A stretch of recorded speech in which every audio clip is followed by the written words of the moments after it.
Hello बच्चों, आज की क्लास में हम आर्टिकल्स के बारे में पढ़ेंगे। बहुत सारे बच्चों को कन्फ्यूजन रहती है कि मैम ये ए एन द किस हिसाब से लगता है, कहाँ पे हम दा लगा सकते हैं, कहाँ नहीं लगा सकते। और जब ये क्वेश्चंस हमारे कॉम्पिटिटिव एग्ज़ाम्स में या नॉर्मल एग्ज़ाम्स में आते हैं तो हमें बहुत कन्फ्यूजन हो जाती है। बच्चों, ए और एन को समझना तब भी बहुत आसान है, बट सबसे ज़्यादा कन्फ्यूजन होती है दा के साथ। तो आज हम ये सारी कन्फ्यूजन क्लियर करने वाले हैं, राइट। चलो शुरू करते हैं। बच्चों, स्टार्ट करने से पहले हमें इन दो वर्ड्स का मीनिंग समझना होगा कि आर्टिकल्स दो टाइप्स के होते हैं। देखिए, डेफिनेट एंड इनडेफिनेट। डेफिनेट का मतलब क्या होता है? जिसके बारे में जानकारी होती है, जो फिक्स्ड होता है, जिसके जो ज्ञात होता है, मतलब नोन, राइट। तो हम डेफिनेट को लिख सकते हैं समथिंग दैट इज नोन और फिक्स्ड। सेम ऐसे ही इनडेफिनेट क्या हो गया? डेफिनेट का उल्टा, जिसके बारे में जानकारी नहीं होती या फिर जो चीज़ फिक्स्ड नहीं होती, तो उसे हम बोल सकते हैं अननोन। उसके साथ हम क्या लगाएंगे? A and an. चलिए एक एग्जाम्पल से समझते हैं कि ये known, fixed, unknown, definite, indefinite होता क्या है।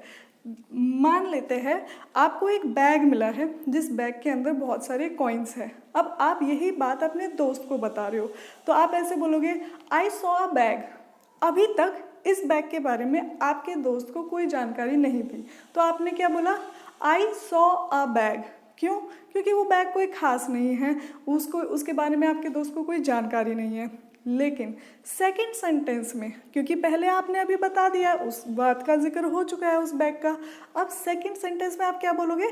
The bag was containing lot of coins. उस बैग के अंदर बहुत सारे कॉइन्स थे। अब आपने यहाँ द क्यों लगाया बच्चों? क्यों? क्योंकि अब आपको और आपके दोस्त को इसके बारे में पता है कि आप कौन से बैग के बारे में बात कर रहे हो। तो जैसे ही सामने वाले को भी इस चीज़ का ज्ञात हो जाता है, जानकारी हो जाती है, वो खास बन जाता है, तो हम उससे पहले दा लगा देते हैं। देखो, यहाँ तो मैंने डेफिनेट और इनडेफिनेट का यूज़ किया है। कई जगह आप लोगों को दो वर्ड्स और मिल सकते हैं, स्पेसिफिक एंड अनस्पेसिफिक। तो स्पेसिफिक हम दा के लिए बोलेंगे स्पेसिफिक, जिसकी हिंदी हो जाएगी कोई खास चीज़। और इनडेफिनेट के लिए यहाँ पे हम यूज़ कर लेंगे अनस्पेसिफिक।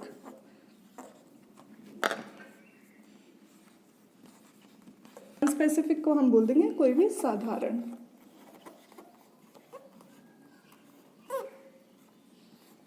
तो देखो बच्चों, जैसे ही इस वाक्य में बैग का हमने इस्तेमाल किया, बैग का हमने जिक्र किया, तो जब पहली बार जिक्र किया तब वो कोई साधारण बैग था, क्योंकि आपके दोस्त को उसके बारे में पता नहीं था कौन सा बैग, कैसा बैग।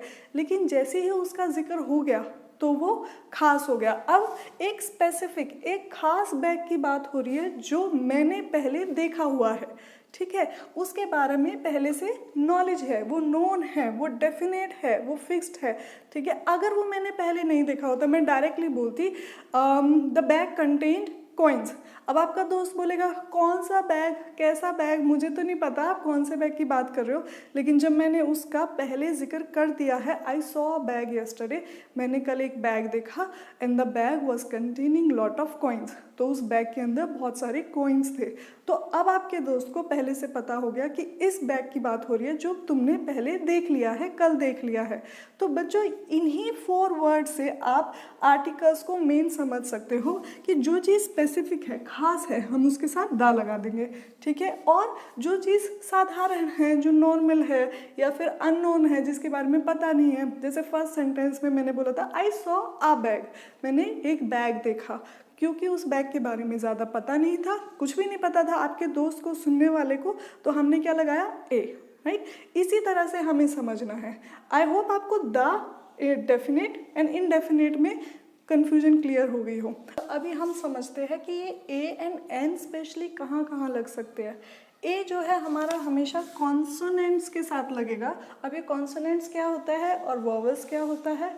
कॉन्सोनेंट्स वो लेटर्स जिनसे हमारी अ, आ, ई, ऊ, ए इनकी आवाज़ें नहीं आती।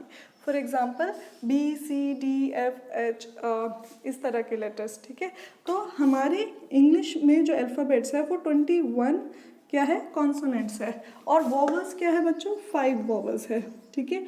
ये वोवल्स किस हिसाब से निर्धारित हुए, अगर आप ध्यान दोगे तो आपको पता चलेगा इन्हीं लेटर से ज़्यादातर जो हमारे हिंदी के स्टार्टिंग के वर्णमाला में लेटर्स आते हैं आ ई उ ए, इनकी जो साउंड निकालते हैं वो हमारे इंग्लिश में वोवल्स कहलाते हैं। तो कई बार ऐसा हो जाता है बच्चों कि ये लेटर्स नहीं होंगे पर साउंड इन लेटर्स की आएगी, जो हमारे हिंदी के फर्स्ट 16 लेटर्स होते हैं, राइट। तो उस टाइम पे भी हम एन का यूज़ करेंगे। अभी हम एक एग्जांपल से समझते हैं। मान लीजिए मैंने आपको 2 वर्ड दिए, ठीक है। पहला मैंने आपको वर्ड दिया अम्ब्रेला, अम्ब्रेला। अब ये जो है हमारा यू किससे स्टार्ट हो रहा है, ये सॉरी अम्ब्रेला वर्ड किससे स्टार्ट हो रहा है, यू से, तो ये वॉवल से है ना। तो इससे पहले हम क्या लगा देंगे, एन। वॉवल से स्टार्ट होने वाला कोई भी वर्ड उससे पहले हम एन लगाएंगे, बट इसके कुछ एक्सेप्शंस है। कभी कभी ऐसा हो जाता है कि ये साउंड मैच नहीं करेगा, ठीक है।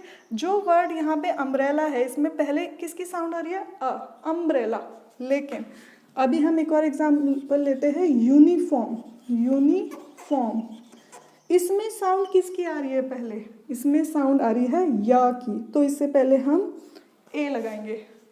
दे were talking about a uniform team, ठीक है। वो एक यूनिफॉर्म टीम की बात कर रहे थे, तो ए लगाएंगे। क्यों, क्योंकि साउंड किसकी आ गई यहाँ पे, या की। और हमें कौन सा रूल फॉलो करना है, जो हमारे हिंदी भाषा में स्टार्टिंग के 16 वर्णमाला में लेटर्स आते हैं, राइट, उनके हमें साउंड को कैच करना है। मेन सारा यहाँ पे साउंड का गेम है बच्चों, कि अगर आप साउंड समझ गए कि आ ई उ ए ओ, इन सब से जो वर्ड शुरू होते हैं इंग्लिश में, उनसे पहले हम हमेशा एन लगाएंगे।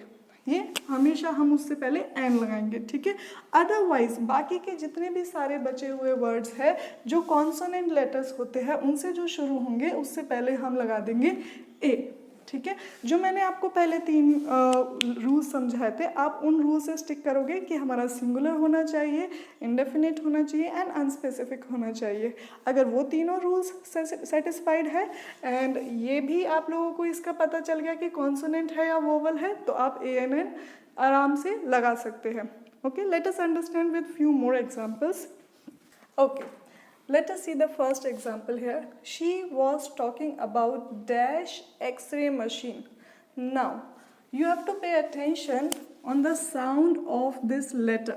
See, this is a consonant, right? X is what? It is a consonant. But what kind of sound it is producing? ये किस तरह की आवाज़ निकाल रहा है? ये आवाज़ निकाल रहा है X, X, right? तो मैंने बताया था जो A है उससे पहले हम क्या लगाएंगे, एन। मैंने आप बच्चों को समझाया था कि सबसे पहले हमें आवाज़ के ऊपर फोकस करना है कि आवाज़ किस तरह की है। अगर वो वोवल नहीं भी है तब भी हम आवाज़ पे पहले ध्यान देंगे, ठीक है। हालांकि एक्स क्या है, हमारा कॉन्सोनेंट है, और आवाज़ किसकी आ रही है, एक्स ए की। सबसे पहली आवाज़ किसकी है, ए की, तो यहाँ पे हम एन लगा देंगे इस हिसाब से, ठीक है। She was talking about an X-ray machine, वह एक एक्सरे मशीन की बात कर रही थी। चलिए दूसरा एग्जाम्पल देखते हैं। Give me dash 1 rupee note. अब आप कहेंगे मैम ये जो ओ है ये तो वोवल है, तो इससे पहले एन लगना चाहिए, लेकिन फिर से आपको पहले किस पे ध्यान देना है, आवाज़ पे। ये आवाज़ किसकी करता है जब हम 1 बोलते हैं, वा की, ठीक है। वा 1 किससे शुरू होता है बच्चों, वा से, तो इससे पहले हम क्या लगाएंगे, ए। गिव मी अ 1 रुपी नोट, मुझे 1 रुपये का नोट दो, ठीक है। तो हम आवाज़ पे पहले ज़्यादा ध्यान देंगे। चलिए, there is dash university beside my house. अब आप लोग खुद सोच के बताइए कि जो ये यूनिवर्सिटी का या है, यू है, ये है तो वोवल, पर ये साउंड किसकी निकाल रहा है, ये साउंड निकाल रहा है हिंदी के अक्षर या की, ठीक है। तो यहाँ से पहले हम क्या लगाएंगे, यू से पहले हम लगा देंगे a. There is a university beside my house. क्यों ए लगाएंगे, क्योंकि साउंड हमारे पास है या की। चलिए यहाँ पे आ जाते हैं। This is useful feature of this product. फिर से यूजफुल, या की आवाज़ है पहले, तो हम क्या लगा देंगे यहाँ पे, this is a useful feature of this product. He goes for dash walk daily, तो ये तो आसान हो गया, आवाज़ भी वाक्य है और लेटर भी क्या है, कॉन्सोनेंट है हमारा, तो यहाँ पे तो सीधा सीधा हम ए लगा देंगे। He goes for a walk daily. Can U turn off dash light, अब आप यहाँ पे ए और एन नहीं लगाएंगे, क्यों, क्योंकि ये जो लाइट है इसके बारे में जो सुन रहा है इंसान उसको पता है कि कौन सी लाइट की बात हो रही है, right. Can U turn off the light लगेगा, ठीक है। रूम में जो लाइट है उसकी तरफ इशारा करके अगर बोला जाए can U turn off the light please, अगर एक ही लाइट है तो ऑब्वियस सी बात है, बहुत ही लॉजिकल सेंस है कि भाई एक ही लाइट है उसी को हमें बंद करना है, तो हम यहाँ पे सीधा सीधा क्या लगाएंगे, दा लगा देंगे। जो हमने रूल पढ़ा था बच्चों, उस रूल को याद रखना है आपको कि अगर किसी चीज़ के बारे में बोलने वाले और सुनने वाले को पता है तो वो चीज़ ऑटोमेटिकली क्या हो जाती है, खास हो जाती है, स्पेसिफिक बन जाती है, डेफिनेट बन जाती है कि हाँ डेफिनेटली एक इसी लाइट के बारे में बात हो रही है, तो उससे पहले हम दा लगा देंगे। चलिए, ही इज़ डैश MLA। अब आप बोलोगे मैम ये एम तो कॉन्सोनेंट है, इससे पहले ए आना चाहिए, क्योंकि आपने बताया था कॉन्सोनेंट से पहले ए आता है, लेकिन सबसे पहले हमें ध्यान किस पे देना है, आवाज़ पे, एम